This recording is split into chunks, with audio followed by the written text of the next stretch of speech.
बाजार बोलता है। मैं बात कर रहा था सबसे बड़े इंडिकेटर की, तो एफआईज की बाइंग, ये रिकॉर्ड बाइंग में से एक 14,000 करोड़ से ज़्यादा की बाइंग एफआईज ने फ्राइडे के सेशन में कर दी। एक अचंभित कर देने वाला डेटा। हम बात कर ही रहे थे कि एफआईज फाइनली फ्रस्ट्रेट होकर इंडियन मार्केट में आना पड़ेगा उनको, और अब वो आना शुरू हो चुके हैं। 14,000 करोड़ और डीआईज की स्मार्टनेस देखिए, 4,400 करोड़ की सेलिंग।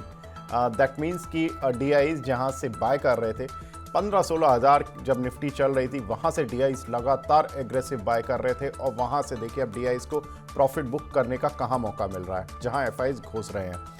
मैं इसी इंडिकेटर की बात कर रहा था कि एफआईज की रिकॉर्ड बाइंग और निफ्टी की चाल ये कैसी रहती है। 6 मई 2020 को एफआईज ने एक रिकॉर्ड बाइंग की थी इंडियन मार्केट में, जब कोविड आया था दुनिया भर में, उसमें जब मार्केट फॉल हो गया था। लेकिन उसके बाद 6 मई को उन्होंने 17,123 करोड़ की बाइंग की थी, और केवल 22 ट्रेडिंग सेशन में निफ्टी 10% चला था वहां से। हालांकि उसके बाद 10,000 ही नहीं 15,000 तक भी गया, लेकिन हम केवल उन 22 ट्रेडिंग सेशन की बात कर रहे हैं, जहां पर कि 22 ट्रेडिंग सेशन का मतलब है पूरा एक महीना, 6 मई से लेकर 5 जून तक। 9,205 से और 10,177। 19 जून जो कि अभी इलेक्शन के बाद जब एफआईज ने बाइंग की, 19 जून 2024 में 7,908 करोड़ रुपए की। उस समय निफ्टी 18 जून की जो क्लोजिंग थी वो थी 23,557। 19 जून को उन्होंने बाइंग की है, और उसके पूरे एक महीने बाद 19 जुलाई तक आप देख लीजिए 21 ट्रेडिंग सेशन में निफ्टी 23,557 से 24,854, लगभग 1,300 पॉइंट चला। फिर 12 सितंबर यहां पर एफआईज ने 7,695 करोड़ की बाइंग की। हालांकि उसको 6 ही ट्रेडिंग सेशन हुए अभी।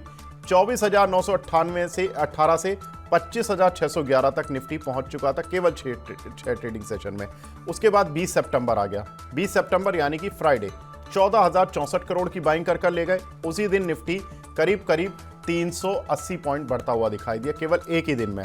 तो ये है एफआईएस की कहानी और एफआईएस के डेटा का मैजिक। लेकिन आगे बढ़ते हैं, ग्लोबल इंडिसेस देख लेते हैं, वहां पे किस तरह का रुझान देखने के लिए मिल रहा है। ग्लोबल मार्केट्स पर देखें तो डाउ ग्रीन में बंद हुआ, शंघाई ग्रीन में चल रहा है, आज रेट कट आया है। हैंसेंग ग्रीन में है, आधा % ऊपर। निकाई में करीब 1.5% की तेजी है। कोस्पी ग्रीन मार्क में है। एक बार देख लेते हैं आज के टॉप गेनर्स और लूजर्स कौन से हैं। तो टॉप गेनर्स की एक बार लिस्ट देख लेते हैं, कौन से शेयर हैं जो कि धमाल कर रहे हैं। एसबीएफसी यहाँ पर करीब 14% का उछाल, डीबीएल यहाँ पर करीब 9% की तेजी, विजुवियस करीब 8%, आरआईआईएल करीब 8%, ग्लैनमार्क फार्मा करीब 7.5%। तो शानदार तेजी चल रही है अक्रॉस द बोर्ड। कोई पर्टिकुलर सेगमेंट नहीं है, हर सेगमेंट से शेयर निकल कर आ रहे हैं।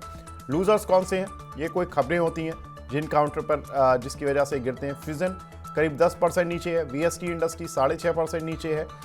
कॉनकोर्ड बायो यहाँ पर करीब 3.25% की गिरावट है। स्पेशल पेट्रो एसपीएल पेट्रो यहाँ पर करीब 3.5% की गिरावट है। हुडको करीब 3.25% नीचे है। तो ये कुछ एक काउंटर है जहाँ पर कि हम देख रहे हैं कि कुछ ना कुछ गिरावट बनी हुई है।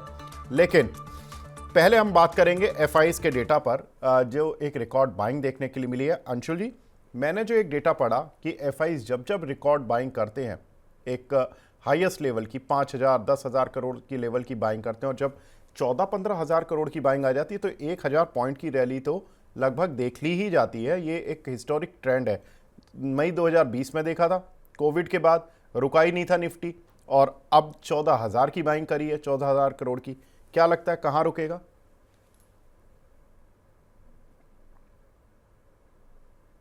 अंशुल जी। यहाँ पे एफआईआई के डेटा में बहुत क्लोजली ट्रैक करता हूँ। एफआईआई के डेटा में देखें तो जब जब ओवरसोल्ड जाते हैं ये इंडेक्स फ्यूचर्स पे, वहां से कैश मार्केट में भी बड़ी तेज बाइंग आती हुई दिखती है। एग्जैक्टली वही हुआ है। हम नियर अबाउट थोड़ा सा ओवरसोल्ड लेवल गए थे, और वहां से जो तेज बाइंग आई, या ये कह सकते हैं हम कि कैश में वो बाइंग करते हैं और कैश में उनकी तेजी बनी रहती है। लेकिन जब हम फ्यूचर एंड ऑप्शन पे आते हैं तो वहां कुछ हद तक एफआईआई फंसता हुआ दिख रहा है। इसमें एक दिक्कत उनको ये आती है कि जब जब वो ओवरशॉट जाते हैं, डीआईआई की तरफ से इतनी बाइंग रहती है कैश के लार्ज कैप शेयरों में कि इंडेक्स बहुत तेजी से चलना स्टार्ट करता है, और फिर वहां पे उनकी शॉर्ट कवरिंग भी ट्रिगर होना स्टार्ट होती है और हम बड़ी तेजी से ऊपर जाते हैं। तो ये दिक्कत एफआईआई के साथ अगर देखें तो पिछले कुछ सेशन में बनी हुई है, और जब जब वो ओवरशॉट जा रहे हैं वहां से मार्केट बड़ी तेजी में आ रहा है। फिलहाल के लिए ओवरबॉट जोन में है और एक्सट्रीम ओवरबॉट जोन से थोड़ा सा दूर है, इसलिए हमको लग रहा है कि अगर 1 2 3 दिन की साइडवेज करेक्शन रह जाती है तो हम वापस से 26,000 के ऊपर के लेवल आराम से टेस्ट करेंगे। 26,250 हमारा पहला टारगेट है, 26,500 में दूसरा टारगेट लग रहा है। बिल्कुल, तो 26,000, 26,500। अब हम ज़्यादा दूर नहीं है वैसे 26,000 से। 26,500 में एक बार को मान सकता हूँ कि यहाँ से थोड़ा आपको अच्छा रिटर्न अपसाइड मिल पाएगा, क्योंकि 26,000 में अब हम 130 पॉइंट ही दूर है। और अगर हम 26,500 से देखें तो करीब 630 पॉइंट दूर है। और जहाँ से एफ की ये बाइंग शुरू हुई थी 14,000 करोड़ की, उस समय पर निफ्टी चल रहा था 25,415। उससे पहले दिन यानी कि थर्सडे की जो क्लोजिंग थी वो 25,415 की थी। अगर हम 26,500 तक पहुंचते हैं, इसका मतलब है फिर एक रैली आएगी, एफआईज के डेटा को जस्टिफाई करेगी। करीब 1200 पॉइंट ऊपर हम मान सकते हैं कि एफआईज का ये डेटा मार्केट को लेकर जाएगा। लेकिन अंशुल जी, बहुत सारी चीज़ें हैं जो कि ग्लोबल फ्रंट पर भी चल रही हैं। पहले ग्लोबल खबरें देख लेते हैं एक बार। हिजबुल्लाह के इजराइल पर हमले तेज हुए, जवाबी कार्रवाई भी वहाँ से आ रही है, तो डिफेंस काउंटर्स पर एक बार नज़र देख लेंगे। दुनिया भर में कच्चे तेल की कीमतों पर भी उसका इम्पैक्ट पड़ता है। साथ ही अमेरिकन मार्केट्स तो नई ऊंचाइयों पर चल ही रहे हैं, उसमें कोई डाउट ही नहीं है। तो वहाँ पर जो एक मैसिव रेट कट आया 50 बेसिस पॉइंट का, उसका इम्पैक्ट अभी तक अमेरिकन मार्केट खुशी के तौर पर मना रहे। साथ ही अगर देखें जो आज की एक सबसे अच्छी खबर है वो है चीन में रेट कट। चीन ने भी अपने ब्याज दरों में कटौती कर दी है। अंशुल जी, कितना इंपॉर्टेंट है अमेरिका रेट कट कर रहा है, यूरोप रेट कट कर रहा है, चाइना रेट कट कर रहा है, आरबीआई गवर्नर पर अब दबाव पड़ने लगा है कि अगर आप 2% के इन्फ्लेशन पर रेट कट नहीं करोगे तो कब करोगे? सर, ये मार्केट में चलो निफ्टी तो हमने कर ही ली बात की 26,500। आपको क्या लगता है सर, रेट कट का सबसे ज़्यादा फायदा किस पॉकेट को होगा?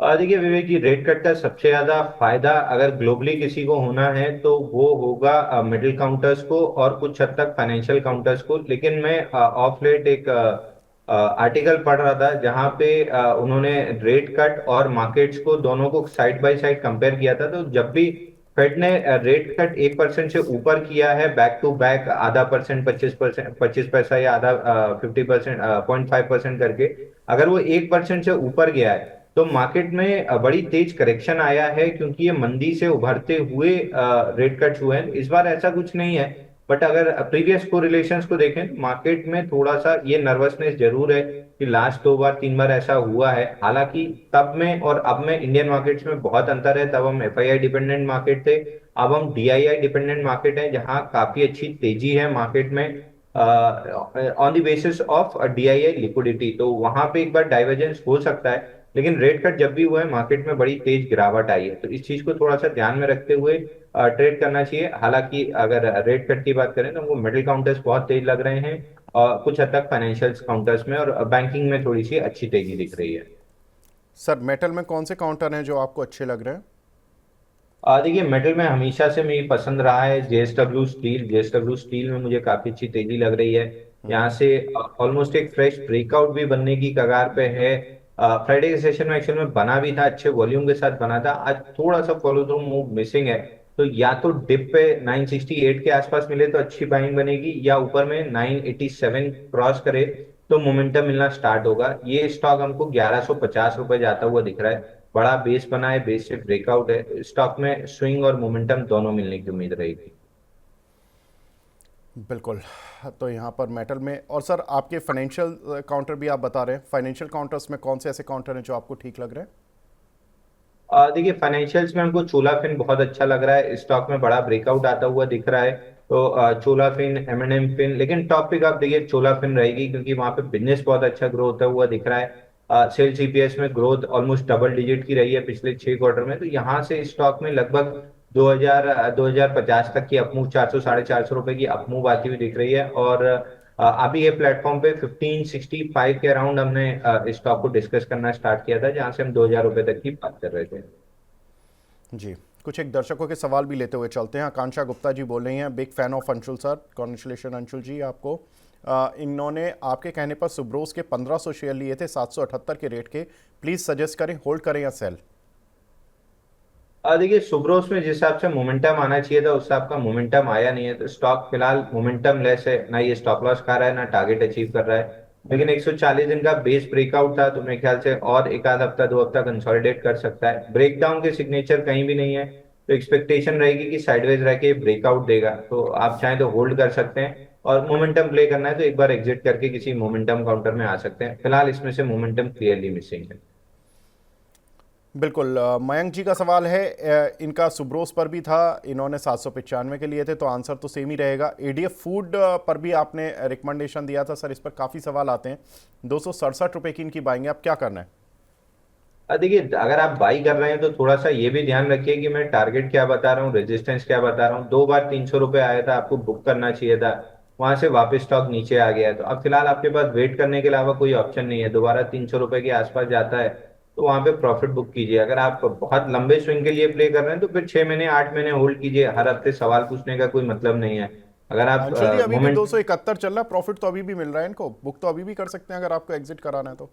किया था, बुक करना चाहिए था। जब 10% आपको मिल रहा है, एफडी आपको 1 साल में देती है, 2 साल में आपको एफडी में 12% मिलेगा, यहाँ 15 दिन में मिल रहा था तो बुक नहीं किया। ये बड़ी गलती होती है रिटेल की। जब ऊपर जाता है तो और ऊपर जाएगा, जब नीचे जाता है तो घबराने लगते हैं। 10% मिल रहा था, बुक करके निकलना चाहिए था।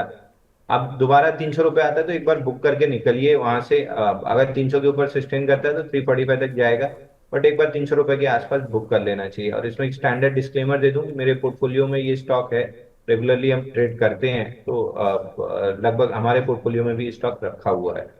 जी। एक हमारे दर्शक हैं, MSTC पर सवाल पूछ रहे हैं सर, 718 रुपये पर चल रहा है ये काउंटर, क्या करना चाहिए इस काउंटर पर? तो देखिए, इसमें कंप्लीटली मोमेंटम खत्म हो चुका है। 1090 रुपये पे बाइंग क्लाइमैक्स हुआ था, उसके बाद से धीरे धीरे नीचे आ रहा है। बहुत हाई लाइकली है कि ये जो प्रीवियस स्विंग लो था जून के आसपास जो इलेक्शन रिजल्ट आए थे, तब 686 का लो बनाया था। अगर इस स्विंग में वो लो टूटता है, जो कि टूटेगा, ऑलमोस्ट कंफर्म्ड 85% कंफर्म्ड है कि टूटेगा, उसके बाद ये स्टॉक 510 रुपये तक आ सकता है। तो बाइंग क्लाइमैक्स के बाद नीचे आ रहा है, आपको एग्जिट करना चाहिए। जी। एक हमारे साथ दर्शक भी जुड़े हैं, दीपक नागर जी जुड़े हैं फोन लाइन पर। नागर जी, गुड मॉर्निंग सर, पूछिए अपना सवाल। Good morning sir. सर मुझे एचबीएल पावर पे क्वेश्चन करना था। मेरे पास 202 शेयर हैं, जी। 650 एवरेज ग्रेड पर। क्या करना है, 650? बने रहना है, एग्जिट करेंगे? अच्छा ठीक है, पूछ लेते हैं सर। HBL पावर है अंशुल जी इनके पास 200 शेयर, क्या करना चाहिए इनको? देखिए, एचबीएल पावर से एक बार के लिए इसमें भी वही दिक्कत है जो अभी सुब्रोस में हमने बात की थी। कंप्लीटली साइडवेज स्टॉक चला गया है ब्रेकआउट के बाद, तो मोमेंटम जैसा आना चाहिए था वैसा नहीं आया है। तो आप इसको इस तरीके से समझ सकते हैं कि ट्रेन 8 बजे आनी थी लेकिन अब 11 बज चुके हैं, आई नहीं है। तो दो पॉसिबिलिटी है कि लेट आ सकती है लेकिन आ जाएगी, और दूसरी पॉसिबिलिटी है कि शायद ना आए। तो ना आने की पॉसिबिलिटी में 580 के नीचे ये क्लियर हो जाएगा कि अब ये ट्रेन नहीं आ रही है, कैंसिल हो गई है, तो आपको 580 के स्टॉप लॉस से होल्ड करना चाहिए। जैसे ही 650 के ऊपर एचबीएल पावर निकलेगा, स्टॉक में मोमेंटम आना स्टार्ट होगा। ऊपर में 800 करीब के टारगेट मिल सकते हैं, तो एक बार के लिए होल्ड कीजिए। मेरा सजेशन रहेगा कि आप होल्ड कीजिए 580 का क्लोजिंग बेसिस का स्टॉप लॉस लगा के। जी। हमारे एक दर्शक हैं, वो पूछ रहे हैं, विनोद डोलिया जी, आपका शो रोज़ देखता हूँ, थैंक यू सर। इनका सवाल है सर, रोजेल इंडिया पर। सर इसमें डाउन सर्किट लगा हुआ है, ये रोज सॉइल तो नहीं हो जाएगा? 5% का डाउन सर्किट लगा हुआ है शेयर में, काफ़ी अच्छा चला है वैसे शेयर। देखिए, इस स्टॉक में अगेन वही दिक्कत है। इसमें स्प्लिट हुआ था, आई गेस स्प्लिट बोनस कुछ हुआ था। 1:4 के रेशियो में शायद इसमें स्प्लिट आया है, और उसके बाद से कंटिन्यूअस डाउन ट्रेंड में है। और इसमें थोड़ी सी सेलिंग देखने के लिए मिल रही है लेट लॉन्ग्स की। अगेन इसमें भी बाइंग क्लाइमेक्स हुआ था, उसके बाद नीचे आया है। मेरे पास बहुत क्लियर चार्ट नहीं है, थोड़ा सा एडजस्टेड चार्ट नहीं है, तो इसमें सलाह देने में दिक्कत होगी। हालांकि जिस हिसाब से लोअर सर्किट बना रहा है, इसमें थोड़े से और 2-3 सेशन और लोअर सर्किट लगने की उम्मीद है, क्योंकि परसों के सॉरी फ्राइडे के सेशन में जो सेलिंग आई थी वो एक्सट्रीम अमाउंट से सेलिंग आई थी। और उसके पहले थर्सडे जो बाइंग थी, ये 12% स्टॉक बढ़ के क्लोज हुआ था, तो उसमें भी एक्सट्रीम अमाउंट पे बाइंग थी। ऑलमोस्ट अगर मैं देखूं तो 733% वॉल्यूम राइज था अगेंस्ट 50 डे मूविंग एवरेज। तो ये जो लॉन्ग स्टक है, इनकी लिक्विडेशन और 2-3 लोअर सर्किट में आती हुई दिखेगी। तो एग्जिट की सलाह रहेगी, लेकिन लोअर सर्किट है तो आपको एग्जिट भी नहीं मिलेगा। तो रखने के अलावा अभी फिलहाल कोई ऑप्शन नहीं है। जहां भी एग्जिट का मौका मिलता है एक बार एग्जिट कर सकते हैं। बिल्कुल, इस कंपनी में एक्चुअली कुछ स्पिन ऑफ हुई है यूनिट, जिसकी वजह से इस तरह की एक कॉर्पोरेट रिस्ट्रक्चरिंग है, बोनस स्प्लिट नहीं है अंशुल जी। लेकिन यहाँ पर जो रिकॉर्ड डेट थी वो 20 सितंबर थी, और scheme of amalgamation between BMG enterprises और रोजेल इंडिया, और उसके बाद जो इस रोजेल इंडिया का एक डिमर्जर होगा रोजल टेक सिस्टम लिमिटेड से। तो यहाँ से एक कंपनी अलग हो रही है, रोजटेक सिस्टम लिमिटेड, जो कि रिकॉर्ड डेट जिसकी 20 सितंबर थी, जिसकी वजह से इसमें कॉर्पोरेट स्ट्रक्चरिंग हो रही है, जिसकी वजह से शेयर थोड़ा नीचे है। एनीवेज, लेकिन कुछ एक और सवाल भी मिल रहे हैं हमें। एक सवाल है कोचिन शिपयार्ड पर सुमित विशाल जी का। विशाल जी, आप थोड़ा सा वेट करें, आज कोचिन शिपयार्ड और जितनी भी शिपयार्ड कंपनीज हैं हम उन पर डिटेल पर बात करने वाले हैं, तो आपको अच्छा लगेगा वो एनालिसिस देखकर, उसमें आपको क्लैरिटी भी और ज़्यादा मिलेगी, तो आप थोड़ा वेट कर लें। दूसरा हमारा एक सवाल मिल रहा है हमें यहाँ पर, सर प्लीज़ फ्राइडे के लिए अच्छे स्टॉक रिकमेंड कर दीजिए, मतलब 5 दिन के लिए। वो भी हम ले लेंगे जुबैर शेख जी अंशुल जी से चलने से पहले, कि कौन कौन से उनके सवाल हैं और क्या कुछ आपको करना चाहिए। मैं रिक्वेस्ट करूंगा, बहुत सारे सवाल रिपीटेटिव हो रहे हैं, क्योंकि एमएसटीसी, कोचिन शिपयार्ड और ये बहुत सारे सवाल हैं। एक हमारे दर्शक हैं सर, एलेंबिक लिमिटेड पर सवाल पूछ रहे हैं, एंट्री कर सकते हैं क्या? और देखिए, फार्मा में बेहतरीन अपमूव थी। 3 महीने के टाइट क्लोज से फार्मा इंडेक्स ने ब्रेकआउट दिया था, वहां से सारे स्टॉक्स चले हैं। अब सारे स्टॉक्स थोड़े से एक्सटेंडेड हैं, और मार्केट में जिस हिसाब से तेजी आई थी, फार्मा में करेक्शन आने की एक्सपेक्टेशन थी और आई भी है। 136 रुपए इसमें एक मेजर सपोर्ट है। अगर ये टूटता है तो स्टॉक करेक्ट करेगा, और ब्रेकआउट पॉइंट 108 के आसपास था, उसको रिटेस्ट करेगा। फिलहाल अपमूव खत्म हुआ है, प्रॉफिट बुकिंग आ रही है। ये प्रॉफिट बुकिंग डीपेन हो सकती है 136 138 की जोन के नीचे। तो अगर आपके पास है तो 136 का स्टॉप लॉस ले लीजिए। वैसे ऊपरी स्तर पे आपको प्रॉफिट बुकिंग करनी चाहिए थी। 136 138 की जोन टूटती है तो फिर एक बार एग्जिट कर लीजिए, नया बेस बनाने जाएगा स्टॉक। जी, एक हमारे साथ दर्शक भी जुड़े हैं, मुंटू कुमार जी हैं। Mister Kumar, good morning sir, पूछिए अपना सवाल। सर गुड मॉर्निंग सर, पूछिए अपना सवाल। मुंटुक जी सवाल पूछिए सर। लगता है शायद फ़ोन लाइन में कुछ प्रॉब्लम रही है। मेरे पास बर्जर पेंट इंडिया के 300 शेयर हैं 625 के भाव पर, क्या करना है? मुंटू कुमार जी का सवाल है कोलकाता से। अंशुल जी क्या करें ये पेंट कंपनियों में? देखिए, पेंट कंपनी में जो दिक्कत थी वो ये थी कि क्रूड, जो इनको फायदा मिला था वो ये मिला, क्रूड नीचे आ रहा था जिसकी वजह से सारे पेंट स्टॉक्स चले थे। लेकिन बर्जर पेंट उसमें थोड़ा सा लैगार्ड रह गया था। अगेन, जब ये पूरी क्रूड में फॉल स्टार्ट हो रही थी, तब से हम रिकमेंड करते आ रहे थे कि पेंट कंपनीज में अच्छा फायदा मिलेगा, ऊपर जाता हुआ दिखेगा। लेकिन एशियन पेंट्स इसमें बेस्ट बेट रहेगी, सबसे ज्यादा फायदा उसको होगा। और बजट पेंट अगेन लैगार्ड था और फिलहाल भी लैगार्ड है। जब तक इस स्टॉक में पूरे स्ट्रक्चर का ब्रेकआउट नहीं आता है जो 665 के ऊपर है, तो 665 के ऊपर इस स्टॉक में ब्रेकआउट, मोमेंटम और लॉन्ग टर्म प्रोस्पेक्टिव से तीनों तेजी आएगी। तो फिलहाल के लिए हो सकता है स्लो ग्राइंडिंग अपमूव के साथ 665 चला जाए, लेकिन ब्रेकआउट कितना आता है और सस्टेन होता है ये देखना होगा। तो अगर आप रखना चाहते हैं तो एक काम कीजिए, आप स्टॉप लॉस ले लीजिए 570 का क्लोजिंग बेसिस पे। 665 के बाद दोबारा सवाल पूछिएगा कि ब्रेकआउट आ रहा है या नहीं आ रहा है, तो 665 तक एक बार एक्सपेक्टेशन है कि जा सकता है, वहां पे दोबारा सवाल पूछिएगा। बिल्कुल। साथ ही कुछ एक खबरें जो कि हमें बात करनी है। आज भारत का जो कोयला इंपोर्ट है जुलाई मंथ में 40% बढ़ा है अंशुल जी। कोल इंडिया और निवेली लिग्नाइट NLC करके कंपनी आती है, इन दोनों पर आपका व्यू, क्योंकि अगर कोल इंपोर्ट बढ़ रहा है तो मिनिस्ट्री की तरफ से इन कोल कंपनीज पर दबाव बनता है कि आप कोल का प्रोडक्शन बढ़ाएं। प्रोडक्शन बढ़ाने का मतलब है सीधा कि उनका रेवेन्यू बढ़ेगा, प्रॉफिट बढ़ेगा। क्या शेयर भी बढ़ेगा सर?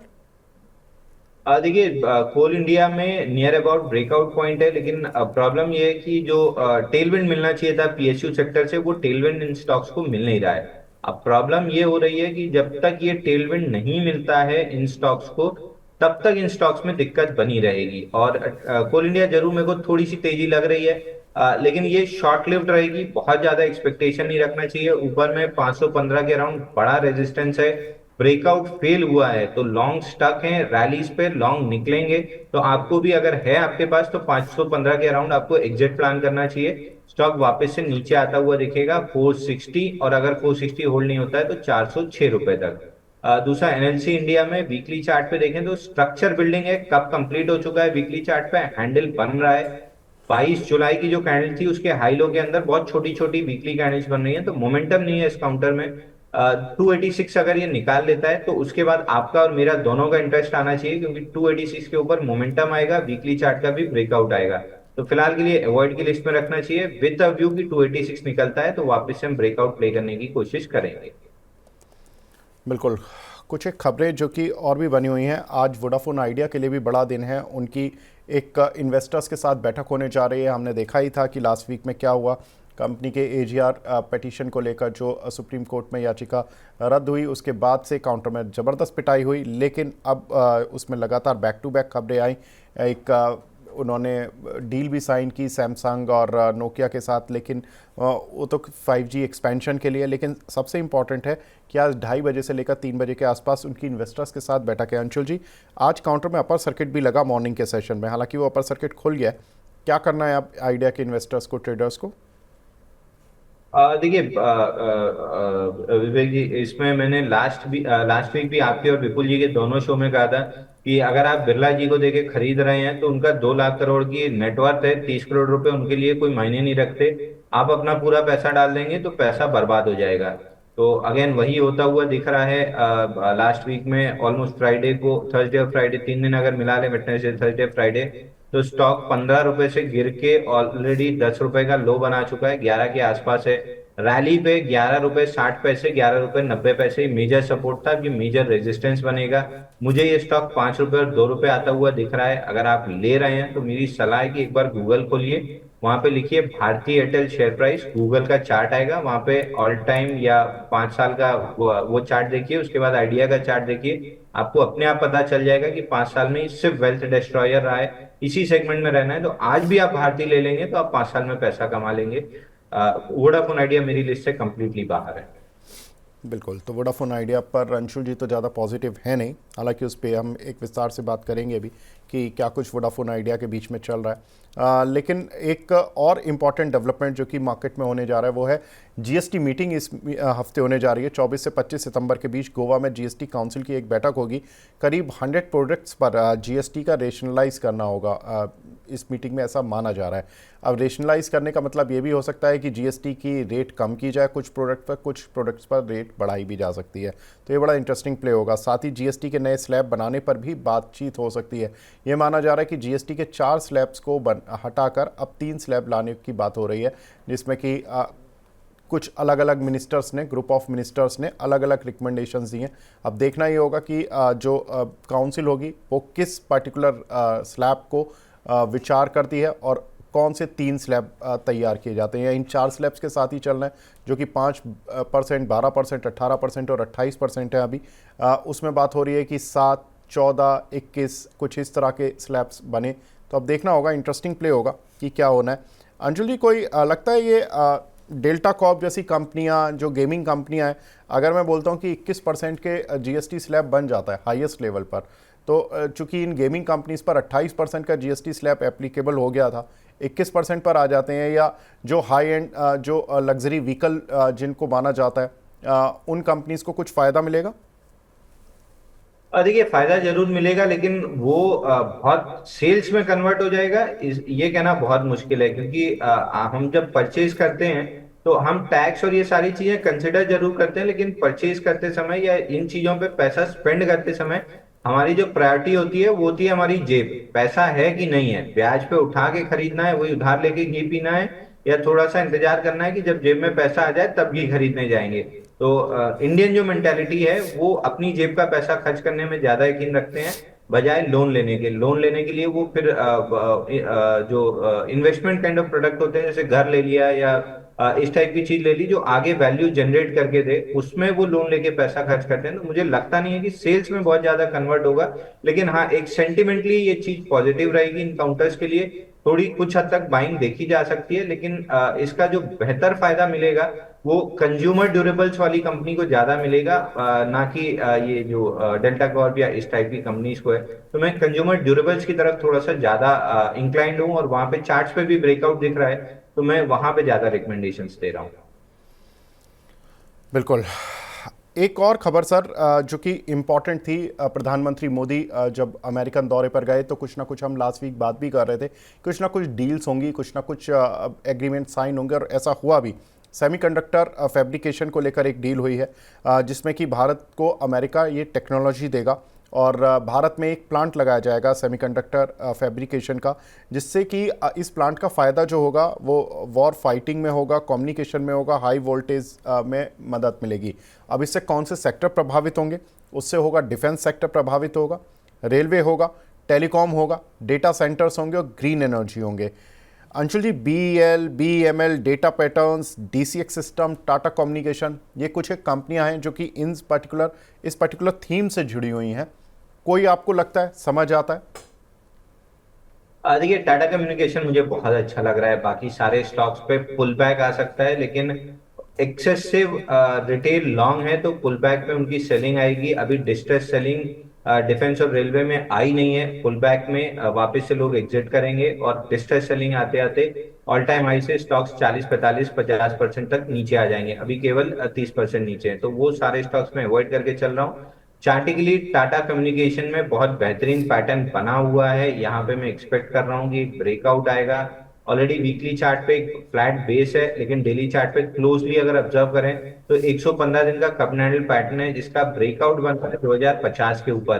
तो प्रीएम्प्टिव चाहे तो स्टॉक यहाँ पे लॉन्ग कर सकते हैं, लेकिन अगर ब्रेकआउट और मोमेंटम प्ले करना है तो 2050 निकलने का वेट कीजिए। दोनों केस में, चाहे आप यहाँ प्रीएम्प्टिव ले रहे हैं चाहे ब्रेकआउट पे 2050 के ऊपर ले रहे हैं, दोनों केस में टारगेट 2 से 3 महीने अगर आप स्टॉक होल्ड करते हैं तो आपको 2200 2250 तक के टारगेट मिलेंगे। तो इस स्टॉक को लॉन्ग कर सकते हैं। और स्टैंडर्ड डिस्क्लेमर दे दूं, ये स्टॉक हम अपने क्लाइंट्स को रिकमेंड कर रहे हैं क्योंकि टेक्निकली चार्ट पे ब्रेकआउट है। न्यूज साथ में आ गई है, वो एडिशनल पॉजिटिव है, बट हम चार्ट के बेसिस पे रिकमेंड कर रहे हैं।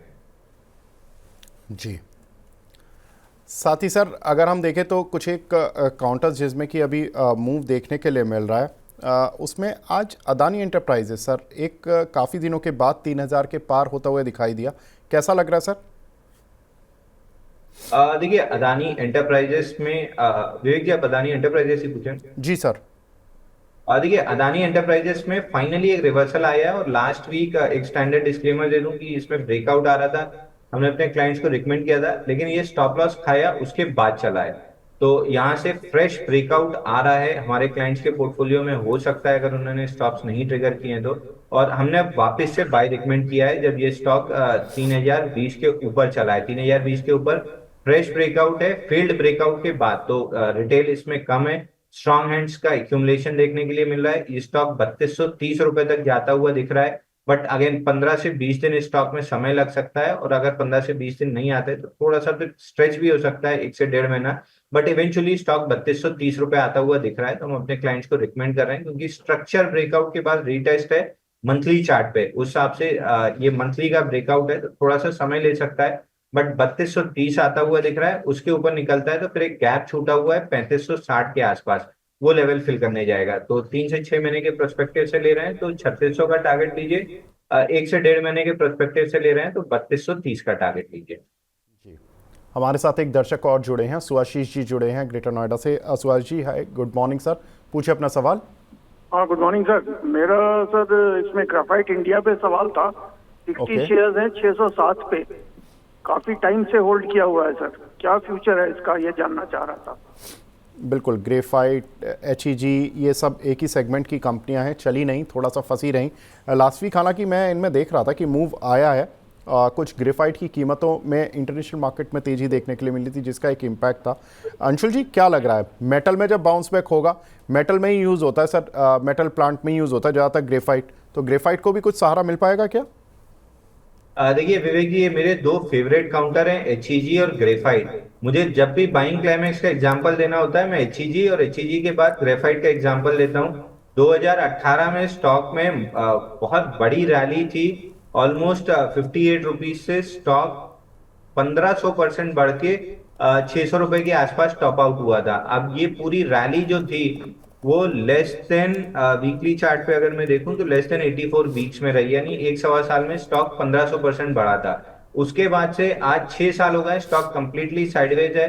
शायद ये साइडवेज जो ट्रेंड है ये 2 साल और चल सकता है, उसके बाद हम ब्रेकआउट एक्सपेक्ट कर सकते हैं। लेकिन एचईजी में मेरे को ज्यादा कॉन्फिडेंस रहेगा ऑन ब्रेकआउट जब भी वो आएगा।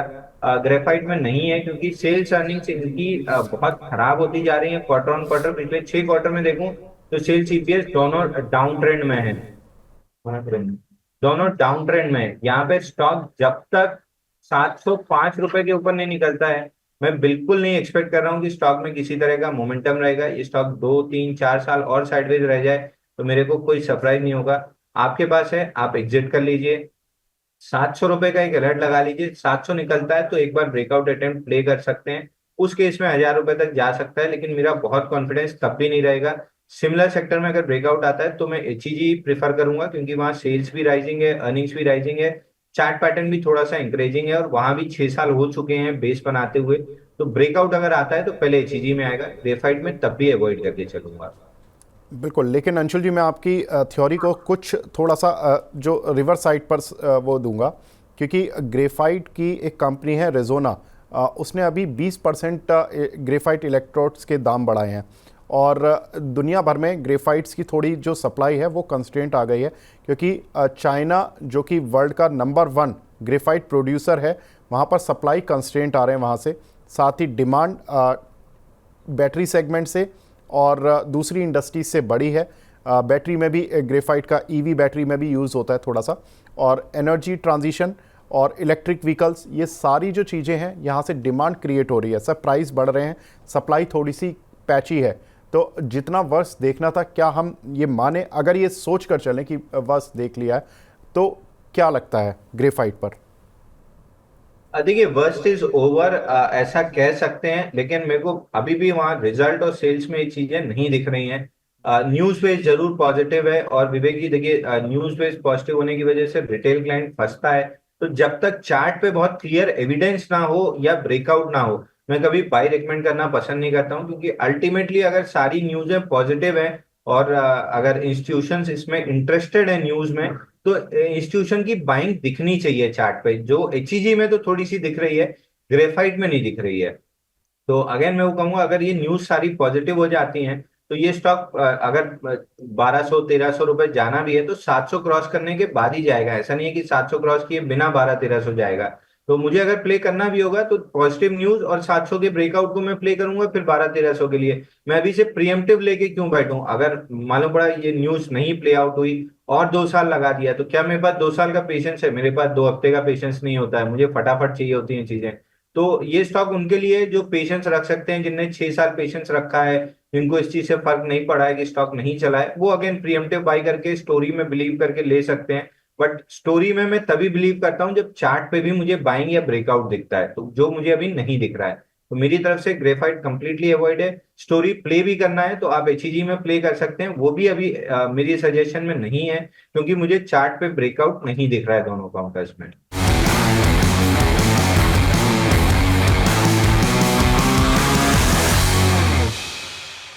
शेयरों पर एचडीएफसी स्काई के इन हाउस एक्सपर्ट्स की राय जानने के लिए अभी डाउनलोड करें एचडीएफसी स्काई ऐप, जहां पर आप शेयरों पर रिकमेंडेशंस भी ले सकते हैं।